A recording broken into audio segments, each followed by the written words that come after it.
population expands and climate change sets in, our water woes are becoming increasingly severe. By 2025, half the world's population will be living where the demand for safe water exceeds its supply. Enter a new generation of bold solutions. From water purifiers that run on feces to machines that work by filtering out particles using fizzy water. One of these is the water filter straw, which cleans water by passing it through a bunch of long, hollow fibers encased in a plastic tube. The original version works like a normal drinking straw. You simply plunge one end into some water, then suck through the other. Anything larger than 2 microns, or 100th of the thickness of a human hair, will be trapped inside before it makes it to your mouth.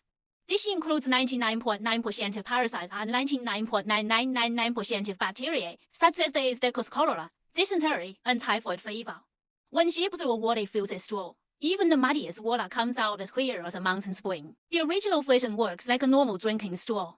You simply plunge one end into some water, then suck through the other. Anything larger than 2 microns, or 100th of the thickness of a human hair, will be trapped inside before it makes it to your mouth. This includes 99.9% of parasites and 99.9999% of bacteria, such as the Staphylococcus cholera, dysentery, and typhoid fever. When sipped through a water filter straw, even the muddiest water comes out as clear as a mountain spring.